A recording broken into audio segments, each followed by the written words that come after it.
Okay, so I've been kind of filming things as I go, but I'm gonna give you an overall layout update right now just to show you what works, what doesn't, what are my plans, some hits and misses, because that's bound to happen no matter, how big or how small your layout is, it's gonna happen.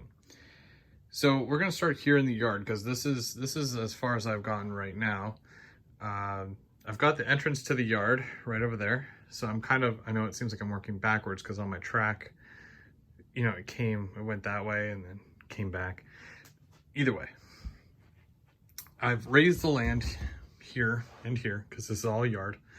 And I've got my station in place with station platforms. They all have to be painted still.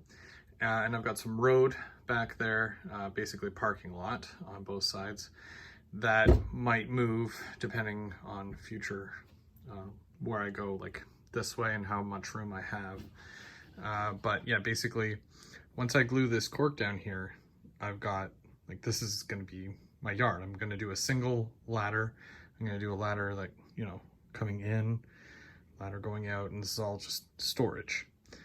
Now, it's not originally the way I wanted my yard, but even, like, when you think about it, my actual, like, the bench work from that corner down to that corner, it's about 18 feet, maybe a little bit more, but 18 feet, and then you cut off 3 feet down there because you have the curve coming in, cut off another 2-3 feet down that end because you have a curve coming in, and it brings it right down to 12 feet, and 12 feet unfortunately just is not enough for a yard. For what I want, or for what I wanted anyways. So basically, I have it mapped out how my track's gonna go, and I'm able to fit 1, 2, 3, 4, 5, 6, 5 sidings and then run around, which is fine. I do have a lot of cars. I'm probably gonna get more cars. Will the yard be full? Most likely, but I won't be storing my passenger stuff here. This is all going to be freight. So yeah, it should be enough tracks, if I'm taking basically half of what I got, dump it at the industry, so I can do a pickup and then I drop off a full load and then bring home the empties and drop them here. It should work itself out. Also, you can see here my locomotive. It'll run all the way down that back line there, which comes way over here at the bottom of the grade. There's a switch there I put in for an industry because this is eventually going to expand this way, but I just put it there for now. And it comes, obviously, it goes across under the bridge and goes into what will be like an underpass tunnel. But let's go check out the other side. And this is my dumping ground.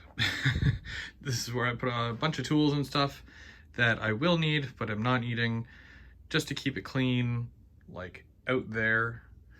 I'm not doing anything here yet because there's no industry here. This is gonna be like a city scene. So this will come later. I don't care about this right now. I wanna get my main line done and whatnot out of the way. Yeah, so it'll come through there, comes up, upgrade, 2% grade. We get to the first industry here, which is the Canadian Tire Distribution Center. And you can see I kind of put like a road thing in there for now, parking lot for the trucks, which, it works. I have to obviously fix it and expand on it. And I have to add somewhat of an intermodal concrete section here. So again, that all has to be dealt with accordingly. It's, I just kind of set it up for look, basically, just for now until I get the switches for it. And, again, this is way after the main. I just wanted to, see how it'll look. I do plan to have 3 tracks there though, so that's accurate. And I'll have 2 switches obviously coming off of that main there, and I do want a road right where that piece of paper is, hopefully. So I'm gonna see if I can make that work. As we go around here, so the main, which is a single main here, it splits into two. So you've got your industry siding, and then the main continues. So you can do stuff on the track there if you need to pull cars out and whatnot, and you can run the passenger on the other. Doesn't matter. But we're still on the upper level. And then we come to the bridge. That's right. So I did post about this, not long ago. And the tracks are done. Tracks are in there. They're clean. I just got to paint everything again still. So painting is, I can do that at any time because I'm going to paint it and I'm going to want to weather it and whatnot. So I'll do all that at one time. Right now, the train goes right across it. No issues. It looks great. I'm sure I'm going to add a clip of that here at some point. But yeah, so we're just going to continue right along here. It's still the double track, which works because obviously if there's let's say if you're going this way and it's a passenger train and you get to about here, but you know that there's a freight train coming up this way, which is eventually going to come up around here, it'll go onto the other track and the passenger can wait for it and then it'll pass it. It's nice. It works. It's kind of like a passing siding. But yeah, and then basically we've got two tracks here. It's going to split. So this one's going to go into the station and this one goes onto the other side of the platform, which you'll be able to see down here, which could also be for freight.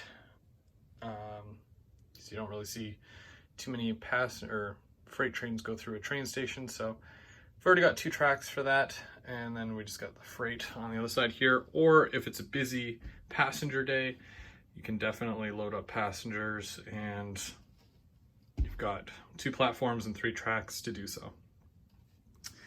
And then we're just going to come back this way a little bit. This is the entrance or exit, depending on which way you're going, to the yard or to the ladder. It's going to come down. And then these are your tracks here. So that's really all I've got so far. I still have to raise up this entire section here. I do have to make some cuts. All this cork needs to be glued down. And I have to finish cork going off this way as well. It's all important stuff. And it's taken its sweet time. I only have three feeders dropped so far.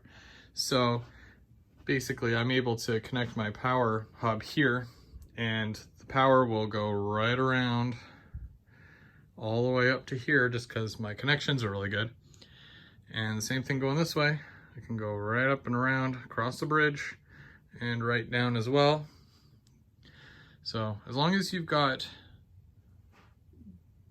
moderately good soldering skills and you can cut wire and cut track properly, and it's not a tight fit, but a snug fit, then your connections should basically work really well. And you technically only need one feeder for a 4x8, but they do recommend to do it every 2 feet, which I'm comfortable with because I've got one here and then I've got another one here, which is it's a little over 2 feet, but I don't need a lot of feeders because my connections are really good, especially on a single main like that. Now up here, I'm gonna see if I drop one on one side of the track, I'm gonna drop one for the second side, just to make sure that there's power running through no matter which way the switch is flipped, so that there's no issues there. So just to kind of recap, that's as far as I've gotten. Train starts there and ends there, goes all the way around. Bridge is perfect. Industry is going in, sort of, and starting on the yard. I think one of the things that I'm most excited about is the brand new lights. So basically, it's much brighter.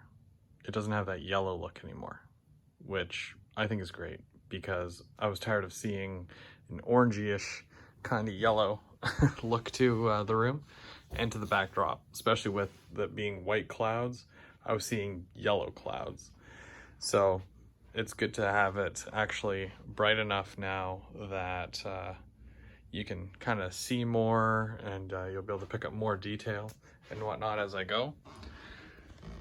But yeah, it's only up from here, so. But let's see. I'm gonna show you. I'm gonna run a train, and you can take a look and see it actually going around now, and see how it actually looks. One thing I did not mention yet is that most of my curves, for example, like this one here, if you watch the whole section when I was building it, it's all super elevated. Now I did the same thing over here. On all three of these curves, you can see where the green is. So they're all elevated curves so that it's basically banked. Not that I'd be going super fast coming off of this bridge here, but it gives it a nice kind of lean, and it'll help it around the corner a little bit. So yeah, even though it's little, it works. And then the bigger one there on the bottom, which goes right around there, it's a more appropriate curve. Same thing with this one here, where it just leans going right around the whole corner. It's more appropriate and it looks nicer, but it's still very much necessary.